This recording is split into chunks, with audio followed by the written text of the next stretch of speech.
Hati-hati dengan orang-orang yang bermental korban, karena orang-orang jenis kayak gini punya trust issue terhadap dirinya sendiri dan orang lain. Orang yang punya mental korban adalah orang-orang yang merasa bahwa Sampaikan perse, kalau orang suka si hati, jangan ambil jantung.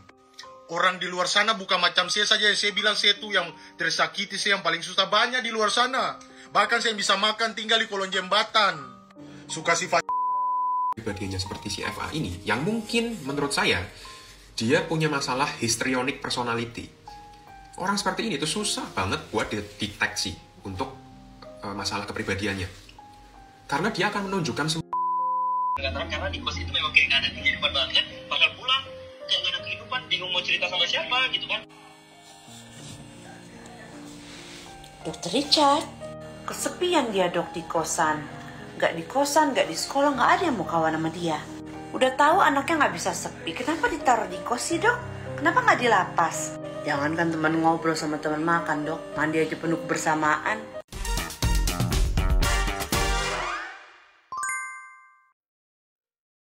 hati-hati dengan orang-orang yang bermental korban, karena orang-orang jenis kayak gini punya trust issue terhadap dirinya sendiri dan orang lain.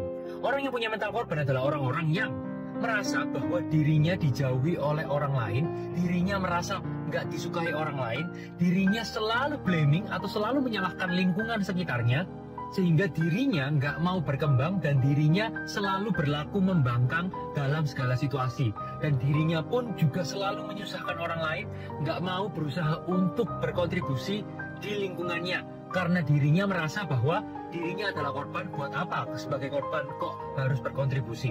Hati-hati dengan orang jenis kayak gitu, karena orang jenis kayak gitu sangat manipulatif. Orang kayak gitu adalah orang-orang yang nggak mau berkembang, orang-orang yang merasa bahwa semua hal itu salahnya orang lain, nggak pernah salahnya dia. Dan orang jenis kayak gini ini sudah seperti terjerat di dalam lingkaran setan, di mana dia berlaku malas, dia berlaku menjengkelkan, kemudian orang nggak suka sama dia menyalahkan orang yang nggak suka sama dia karena perilakunya yang ia perbuat, tapi dia nggak sadar. Beda loh ya, yang korban beneran memang korban disakiti, korban dikecewakan, sama orang yang punya mental korban, beda. Kalau korban ya sudah selayaknya mereka merasa kalau mereka itu adalah orang yang dianiaya atau orang yang dikorbankan dalam suatu kondisi. Tapi kalau orang yang bermental korban, belum tentu mereka korban. Bisa jadi mereka yang punya keanehan di dalam pikirannya. Padahal semua ulah itu diperlakukan kepada mereka karena ulah mereka. Jadi mulai sekarang, be careful ya sama orang-orang yang bermental korban. Kalau kamu lihat orang yang suka menyalahkan sekitarnya tanpa introspeksi diri terlebih dahulu, berarti orang tersebut punya mental korban. Coba tanggapin kasus user baru Farel 2 sama Dr. Richard Lee dari sudut pandang psikolog. Kayaknya lebih seru juga. Emang lagi hot banget ya kasus ini. Dan, oh iya, ini jangan panggil saya dok ya, panggil saya itu Pak, Mas atau apa, karena psikolog itu bukan dokter. Nah, saya bantu jelasin nih. Untuk overview kasusnya, detail kasusnya, kalian udah tahu lah ya. Udah banyak beritanya, saya nggak perlu untuk ceritain lagi nih. Saya juga baru tahu kasusnya belakangan ini, karena lagi hot banget gitu. Dan ini fenomena nasional, jadi ya mau nggak mau, namanya sudah orang pada tahu, orang-orang pada menanggapi. Makanya saya juga ikut menanggapi, kebetulan juga karena ada pertanyaan seperti ini. Jadi singkatnya, si FA ini DM ke Dr. Richard, katanya dia sedang membutuhkan bantuan finansial. Dia nge-DM, katanya orang tuanya sudah berpisah, masing-masing orang tuanya mungkin sudah menikah lagi kalau nggak salah. Kemudian dia tinggal hanya dengan neneknya. Dan dia punya hutang, kalau nggak salah dia punya hutang, dia punya biaya hidup, sehingga dia tidak bisa untuk membiayai, tidak bisa untuk sekolah gitu. Kemudian dipanggillah ke podcastnya Dr. Richard, dan di sana dia diangkat sebagai adik, dibiayai semuanya, neneknya juga dibiayai hidupnya dan lain-lain, difasilitasi sampai dia katanya bukan harus ya, sebisa mungkin jadi dokter gitu. Kemudian dia disekolahkan di sekolah favorit di Palembang, mungkin karena supaya deket ya dengan Dr. Richard ya, karena dia juga di Palembang. Nah, baru 4 hari sekolah, dia memutuskan untuk berhenti. Katanya, ini hidupnya dia. Katanya dia loh ya, katanya Eva. Ini kan hidupku, ini ya jalan yang aku mau pilih sendiri, aku mau kayak gimana pun terserah aku. Kemudian juga banyak tanggapan dari para netizen mengenai hal ini, dan tentunya ada tanggapan dong dari Dr. Richard. Dr. Richard mencoba untuk membuat si FA ini jangan sampai berhenti sekolah. Sehingga dia bilang, ya udah kalau kamu berhenti sekolah, uangnya dikembalikan, uang fasilitasnya semua, 47 juta katanya. Ya wajar dong, dia bilang kayak gitu. Karena tujuan dia, saya yakin, bukan karena dia butuh duitnya. 40 juta itu penghasilan dia 20 menit kali. Nggak ada apa-apanya. Cuma dia pengen ada tanggung jawab dari si orang yang dibantu ini. Pengennya jangan sampai berhenti sekolah, tapi ternyata dia tetap kekeh, katanya, iya nggak apa-apa meskipun aku dihujat, meskipun aku begini, aku tahu aku salah, ya maaf aku ini ya. Intinya dia bilang maaf, tapi tetap kekeh kalau aku nggak mau sekolah. Nggak tahu dia maunya apa. Kemudian ternyata Dr. Richard marah, ya udah. Mulai sekarang dia bukan adiknya lagi. Kurang lebih seperti itu overview dari kasus ini. Dari sisinya Dr. Richard nih ya, saya yakin banget Dr. Richard itu nggak ada niatan buruk sama sekali. Dia cuma pengen ada satu orang yang bisa dia biayai untuk menjadi dokter yang baik dan nantinya bisa menjadi penolong bagi banyak orang karena dia kan dokter. Dengan fasilitas yang baik, harapannya supaya bisa lebih pintar dari dia, dari Dr. Richard, lebih baik, supaya bisa lebih banyak membantu orang. Intinya kan begitu. Ya, tapi ternyata tidak digunakan dengan baik, fasilitasnya juga tidak dimanfaatkan, sekolahnya juga ditinggalkan, dan pada akhirnya menjadi kesalahan dari Dr. Richard dalam menilai orang, gitu ya. Tapi ya, saya bilang Dr. Richard apes aja sih, bukan karena gimana-gimana.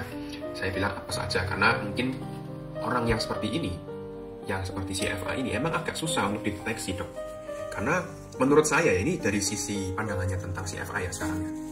Menurut saya, si FA ini itu punya masalah kepribadian. Dan masalah kepribadian itu yang paling sulit untuk dideteksi. Kalau gangguan klinis itu gampang. Kayak kecemasan, stres, depresi, itu gampang buat dideteksi. Kita lihat aja orang langsung kayak, oh iya, orangnya memang punya masalah di situ gitu. Tapi kalau gangguan kepribadian, apalagi kalau gangguan kepribadiannya seperti si FA ini, yang mungkin menurut saya, dia punya masalah histrionic personality. Orang seperti ini tuh susah banget buat dideteksi untuk masalah kepribadiannya. Karena dia akan menunjukkan semua yang baik-baik di luar gitu.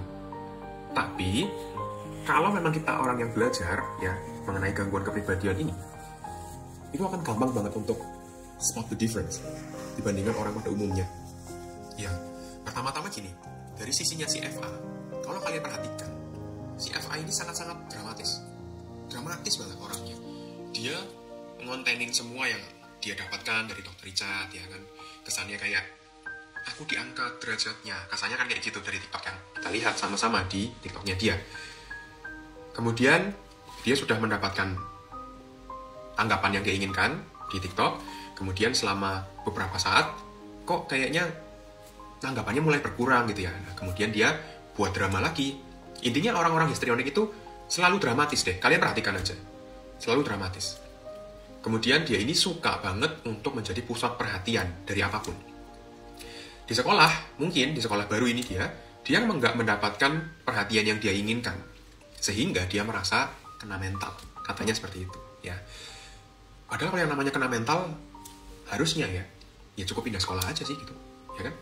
Nggak perlu sampai berhenti sekolah, kemudian ternyata dia malah ngonten, malah tiktokan, malah ngejelek-jelekin istilahnya gitu ya.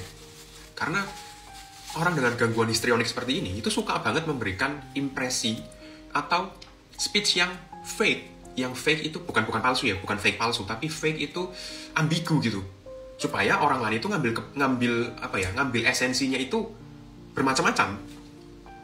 Ada yang menanggapi kayak, oh berarti kasihan ya, oh berarti begini ya. Dia suka banget memberikan kata-kata yang ambigu seperti itu supaya mendapatkan perhatian.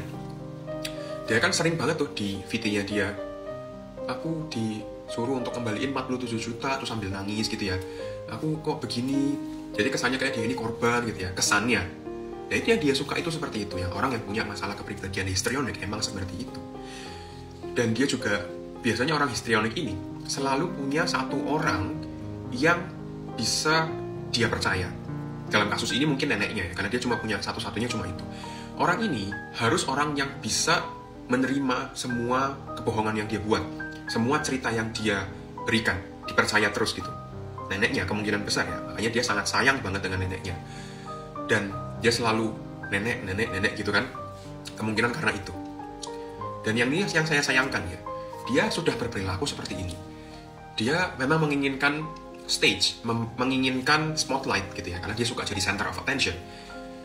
Dan sayangnya nih, karena ini fenomena nasional, masyarakat menonton. Meskipun nggak memberikan dukungan, nggak membenarkan, tapi menonton. Dan di TikTok, Yang nge-like banyak, yang follow banyak. Artinya apa? Orang yang dramatik seperti ini malah disukai dibandingkan dengan konten edukasi, betul kan? Nah, hal seperti ini yang akan memperkuat, akan reinforce behavior dan personality-nya dia akan semakin kuat lagi. Sampai dia dipanggil ke TV, disuruh cerita-cerita ini, cerita itu. Orang nonton banyak, dipanggil lagi ke yang mana. Dia akan merasa, wah dengan seperti ini, bisa sukses loh. Berarti nggak perlu sekolah. Iya nggak? Artinya apa? Kitalah yang juga memperkuat perilaku orang seperti itu. Kita juga ada andil di situ, makanya kita juga harus hati-hati. Seperti itu kurang lebih tanggapan dari saya. Kalau nanti ada yang kurang, nanti saya lanjut ya di video yang selanjutnya. Ayo Farele, sini segala hari. Beta lihat Ale nih di beta beranda TikTok kali mungkin muncul FVP susah ribu kali. Ini beta mau menegaskan, bukan menegaskan sih, beta hanya memberi saran per se. Karena Dr. Richard bilang se harus mengembalikan semua uang atau fasilitas yang dia berikan per se. Karena apa? Yang pertama, Dr. Richard itu dia paling baik, dia suka kasih sekolah se, kasih gratis, dia menanggung semua biaya, saya pun bapak pun utang, saya punya oma pun utang, segala macam utang dia suka kasih lunas. Lalu dia mau ke sekolah saya jadi dokter macam dia kasih saya fasilitas di kos-kosan yang bagus, dia beli saya motor, dia kasih saya uang, transportasi semua pi Jakarta dia kasih parse. Hanya karena apa? Dia ingin saya menjadi orang yang sukses, jangan seperti saya pun orang tua. Dan akhir-akhir ini beta lihat kenapa Dr. Richard marah dan dia ingin mengambil semua fasilitas itu dan mengembalikan uang-uang yang dia kasih. Karena apa? Karena saya yang tahu diri, tidak bertahu berterima kasih. Orang supungkul saya di jalan baru dia mau kasih bagus saya, baru sekarang saya mau stop sekolah. Jadi ya beta tahu Dr. Richard itu kenapa marah perse dan dia suruh mengembalikan seluruh fasilitas yang dia kasih perse. Karena saya bilang saya mau stop sekolah, saya mau sakai saya pun bapak dalam penjara dan segala macam. Saya bilang di saya video-video yang tersebar di TikTok. Beta mau sampaikan perse, kalau orang suka si hati, jangan ambil jantung. Orang di luar sana bukan macam saya saja. Saya bilang saya tuh yang tersakiti, saya yang paling susah banyak di luar sana.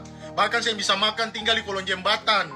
Suka si fasilitas, dia mau kasih sekolah saya. Dan sekarang saya pun gaya per Dr. Richard bahwa saya tidak mau bersekolah. Saya tuh pakai otak, pakai handeke sedikit. Saya manusia macam saya ini begini, saya tahu berterima kasih. Dr. Richard, kalau dokter saya mau piara akan manusia nih, mari piara beta mau gelar S3, S2 semua lah. So mau master keperawatan beta, mari sudah. Jam model mana begitu, beta penurut, baik hati, tidak sombong. Piara anak begini juga darah tinggi, iya pantasan Dr. Richard marah dan dia ingin saya mengembalikan 100% hal uang-uang yang dia keluarkan. Bersih, bayangkan dia sudah bayar uang sekolah berapa juta sekali, uang masuk asrama, bayar kos-kosan. Dan sekarang saya bilang saya mau sekolah pakai otak. Otomatis dia marah dan di video yang dia klarifikasi bahwa dia minta tapi dia tahu saya nggak ada uang untuk menggantinya. Jadi beta bilang saya pikir baik-baik. Orang suka di sekolah, orang sekarang ini sekolah puluhan juta bahkan ratusan. Jadi kalau ada orang yang subaya mau tampung saya minta terima kasih. Jadi manusia yang bersyukur. Karena jauh di luar sana ada orang yang belum makan. Bahkan orang mau ada di posisi saya untuk disekolahkan, dikuliahkan, siapa yang tidak mau. Banyak yang mau tapi saya salah satu manusia yang memang harus dimusnahkan. Ya sudah terserah saya. Model-model macam saya ini kalau di Ambon, ya Tuhan nih, anak kepala batu macam saya ini. Sudah terima kasih dulu mungkin masukan dari saya. Semoga Farel ini dia sadar.